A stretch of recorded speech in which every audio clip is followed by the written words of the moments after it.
Assalamualaikum warahmatullahi wabarakatuh. Kami dari kelompok 3 akan memaparkan materi tentang health compromising behavior. Saya Lufika Susanti akan menyampaikan materi tentang pengertian HCB dan Low Physical Activity. Pengertian HCB, Health Compromising Behavior atau HCB adalah perilaku yang mengancam, merusak, atau merugikan kondisi kesehatan seseorang, baik di masa kini atau di masa depan. Banyak HCB memiliki beberapa karakteristik yang serupa, yaitu timbul ketika masa remaja, berhubungan dengan self-presentation, menyenangkan, menantang, meningkatkan kemampuan, dan mengatasi kondisi tertekan. Berkembang secara bertahap dapat diprediksi dari beberapa faktor yang sama terkait dengan struktur sosial yang lebih besar. Contoh dari HCB yaitu merokok, ketergantungan alkohol, makan makanan yang tinggi gula dan kalori, seks bebas, dan kurangnya aktivitas fisik. konsumsi makanan tinggi gula dan tinggi kalori.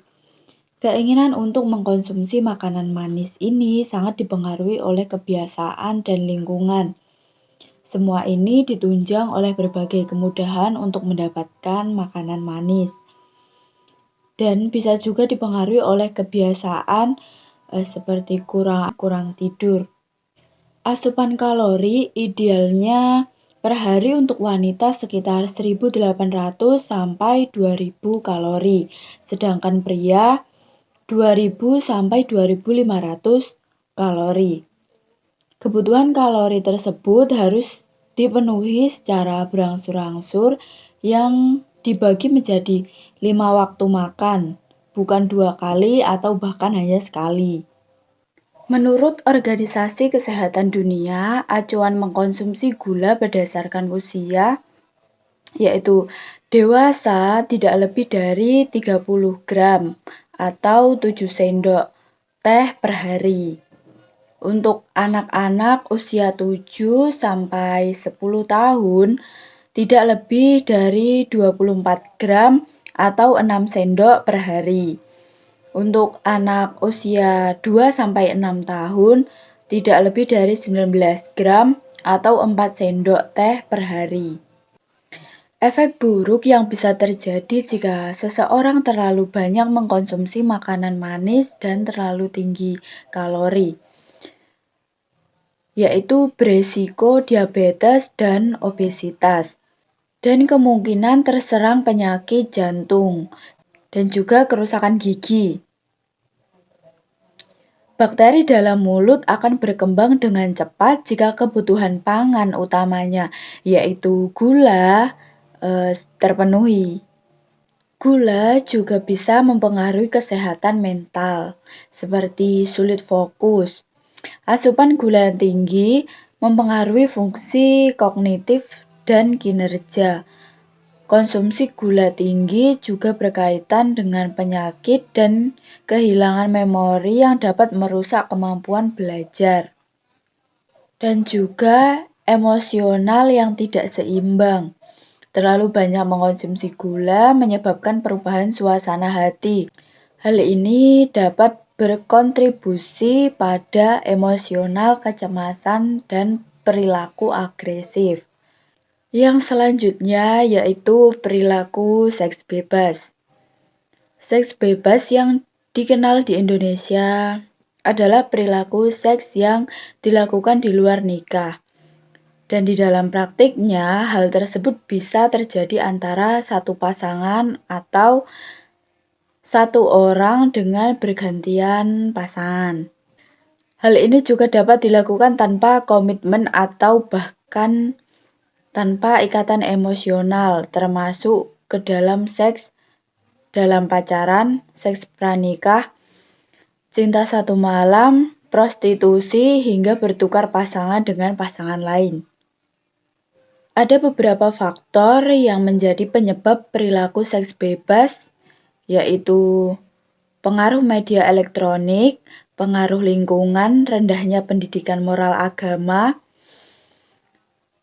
minimnya pengetahuan, perubahan hormon ketika seseorang memasuki masa remaja dan mengakibatkan organ-organ seks menjadi matang dan membutuhkan penyaluran. Dan rasa ingin tahu yang besar untuk mencoba berbagai hal baru yang belum diketahui. Perilaku seks bebas beresiko tinggi terkena infeksi menular seksual. Beberapa jenis infeksi yang dapat menyerang pelaku seks bebas, yaitu kencing bernanah yang terjadi karena adanya infeksi dan bakteri.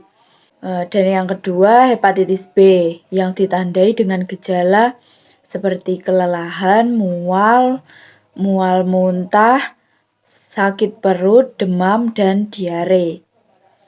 Dan yang ketiga, HIV/AIDS terjadi akibat infeksi virus yang merusak sistem kekebalan tubuh. Dan yang keempat, sifilis yang ditandai dengan luka pada kelamin dan pembengkakan kelenjar getah bening. Itu dapat menyebabkan luka pada kulit hingga kerusakan tulang, jantung, pembuluh darah, dan syaraf. Pada perempuan hamil dapat menyebabkan keguguran dan bayi lahir mati.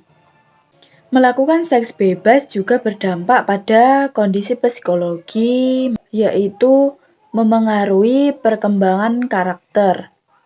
Sulit untuk mempercayai hubungan di masa depan pada pelakunya. Depresi dan terjadi kehamilan di usia muda. Physical activity atau kurangnya melakukan aktivitas fisik akibatnya menyebabkan kualitas fisik yang rendah sehingga mudah lelah dalam beraktivitas, mudah sakit, pegal-pegal, hingga menjadi kurang produktif. Penyebab kematian terbanyak di Indonesia saat ini disebabkan oleh penyakit tidak menular seperti stroke, penyakit ginjal kronis, diabetes mellitus, hingga hipertensi akibat kurangnya aktivitas fisik.